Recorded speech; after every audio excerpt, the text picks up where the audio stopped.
Bonjour, je vous propose aujourd'hui cette vidéo de manière à apprendre à faire un dessin animé tout seul ou avec ses parents. Alors, c'est une activité qui va prendre plusieurs jours, plusieurs heures. Ça tombe bien, vous êtes en vacances, donc vous aurez le temps. Il va vous falloir comme matériel de quoi dessiner, papier, crayon, feutre, ce que vous avez sous la main à la maison. Il va vous falloir également un téléphone avec un appareil photo, donc un smartphone. Il faudra aussi télécharger une application. Donc vous avez le choix, il y a des applications gratuites, PicPac ou Studio Stop Motion. Au choix, ces deux fonctionnent relativement bien. Très important, il va falloir respecter plusieurs étapes dans la réalisation de votre dessin animé. Premièrement, avant de commencer la partie technique, évidemment, il faut écrire l'histoire. Un conseil, votre dessin animé ne va pas durer très longtemps. C'est une histoire d'une trentaine de secondes. Donc il faut une histoire relativement simple. Partez sur quelque chose de construit en 3 étapes. Une situation de départ, un problème, un événement qui vient perturber cette situation de départ, et une solution. Je donne l'exemple du dessin animé que je vais réaliser avec vous. Premièrement, il y a un petit mouton qui broude dans le jardin. Il sent une tarte et donc il a envie de l'attraper. Et troisièmement, il va essayer de trouver une solution pour essayer d'attraper cette tarte et de la manger. Petit conseil supplémentaire pour les enfants qui ne savent pas bien dessiner. Ce n'est pas grave du tout. N'oubliez pas, il faut essayer de simplifier au maximum les personnages qui vont être en scène dans votre dessin animé. Partez sur des formes géométriques très simples, même si vous représentez des animaux par exemple. Des ronds, des carrés, même vos personnages, on comprend. On peut les humaniser en rajoutant juste des yeux, un nez, un visage, une bouche, on comprendra. Donc faites le plus simple possible. Voilà, maintenant on va pouvoir commencer notre activité. On va passer dans le concret. Première étape pour la réalisation de ton dessin animé, il faut d'abord que tu prépares ton matériel. Ensuite, ce qui est important, ça va être de réaliser le décor, l'arrière-plan. Donc on va partir sur une feuille de papier classique et on va faire un dessin relativement simple. C'est très important qu'il y ait une lisibilité quand on va voir ton dessin. Donc je commence le dessin de mon décor. Je trace les grandes lignes et les grandes masses qui vont être importantes dans le déroulement de mon scénario. Une fois que vous avez terminé votre dessin, il va être temps de le mettre en couleur. Alors, 2-3 petites précisions. Sur votre fond, il faut dessiner uniquement les éléments qui ne vont pas bouger. Ensuite, tout ce qui va bouger dans votre dessin animé va être fait à part. C'est-à-dire que sur ce dessin-là, on va faire la couleur et on va essayer d'utiliser la peinture pour que ce soit une couleur très légère du style aquarelle, de manière à ce que la couleur ne vienne pas gêner la lecture du dessin animé. La mise en couleur peut se faire avec n'importe quelle technique. Alors évidemment, c'est plus simple de faire les détails avec des feutres, mais vu les surfaces à colorier ou à peindre, c'est beaucoup plus simple d'utiliser la peinture.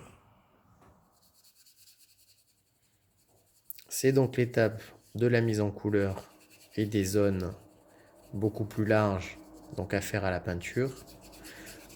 En gardant l'idée que si c'est pas parfait, ce n'est pas grave. On fait ça pour le plaisir.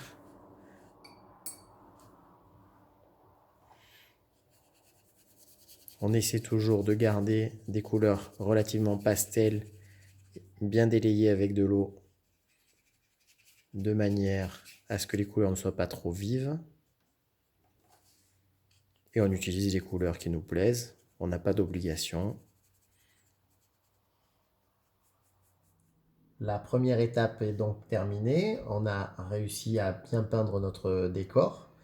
Mais comme on peut le voir, la peinture efface notre dessin. C'est-à-dire que le crayon gris disparaît sous la peinture. Donc là maintenant, pour que le dessin ressorte à nouveau, il va falloir repasser notre dessin avec des petits feutres noirs, de manière à ce que l'on voit davantage les détails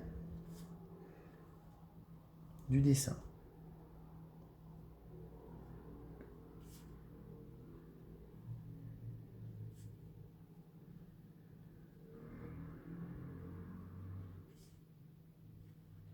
La partie ancrage est maintenant donc terminée.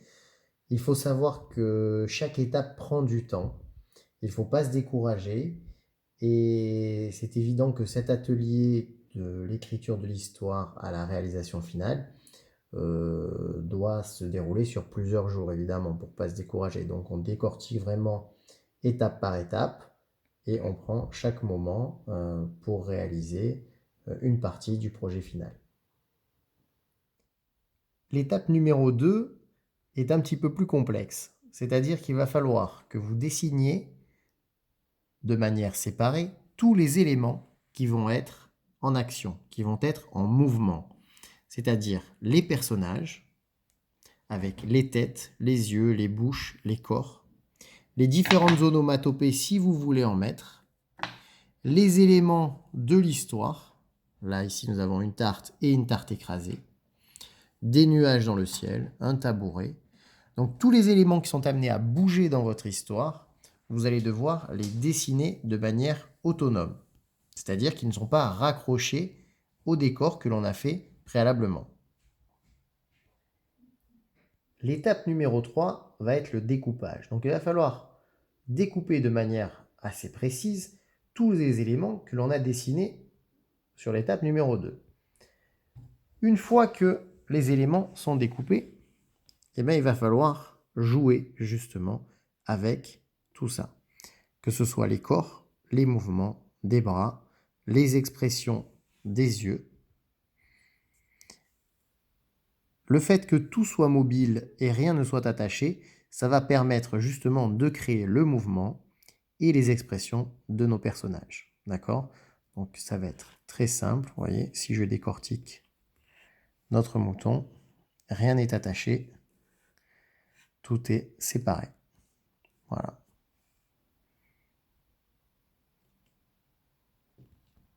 Étape numéro 4, on vient donc de découper tous les éléments qui vont être mobiles à l'intérieur de notre dessin animé.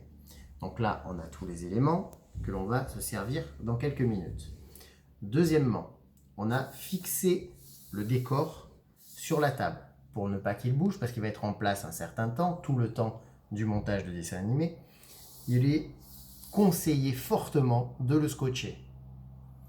Ensuite, il va falloir fixer le téléphone. Le téléphone, moi je l'ai mis sur une lampe. Alors, cette lampe, elle n'est pas branchée parce que ça chauffe et ça peut abîmer le téléphone. Je l'ai scotché et j'utilise en fait uniquement le bras articulé. Ça me permet de régler la distance entre le téléphone et le dessin. Chacun est libre d'utiliser son stratagème ou une technique pour pouvoir régler sa caméra par rapport à son décor. Et ensuite, un éclairage qui va rester le même. N'oubliez pas, le dessin animé va se réaliser sur plusieurs jours, en tout cas sur un temps relativement long. Donc l'éclairage de la maison va changer. Si vous avez une lampe, l'éclairage dans le dessin animé va rester toujours le même. Donc pour démarrer, je réfléchis à ma scène de départ, donc je me réfère à l'histoire que j'ai écrite et je commence à positionner les différents éléments en fonction de ce que je veux raconter. Et là, je vais positionner peut-être un personnage. Je peux positionner ma tarte sur le rebord.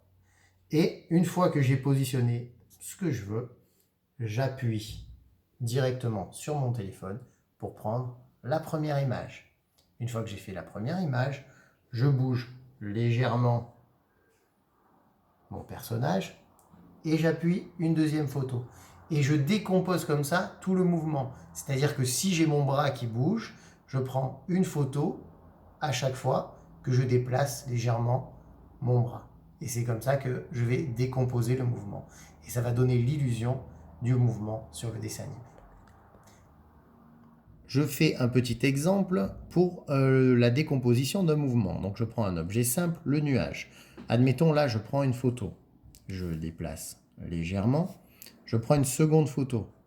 Je le déplace encore légèrement. troisième photo, etc. à chaque fois en le bougeant. Et quand je mettrai les photos les unes à côté des autres, il va y avoir le mouvement, le nuage qui bouge dans ce sens. Nous avons maintenant terminé l'ensemble de nos prises de vue. Donc nous avons pris toutes nos photos. Il va falloir faire une dernière étape. La dernière étape, c'est aller sur l'application.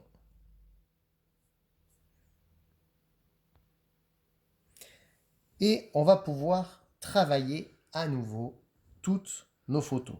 Alors de temps en temps, on va réaliser que le film saccade un petit peu. Donc il y a la possibilité de dupliquer des photos que l'on a déjà fait en faisant des copier-coller de manière à rendre l'animation un peu plus fluide. On aura la possibilité, en fonction de l'application que vous choisirez, de rajouter ou de la musique ou des effets sonores, évidemment les deux. Vous pourrez également rajouter un titre et des crédits à la fin, histoire de rendre votre dessin animé un petit peu plus attractif. Voilà. Donc, cette application est assez intuitive. Il faut un petit peu tâtonner au départ pour essayer de découvrir, car rien que de faire un tuto sur l'utilisation de l'application, ça paraît un petit peu difficile.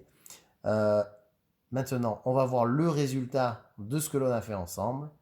Et à bientôt pour de nouvelles vidéos. Merci.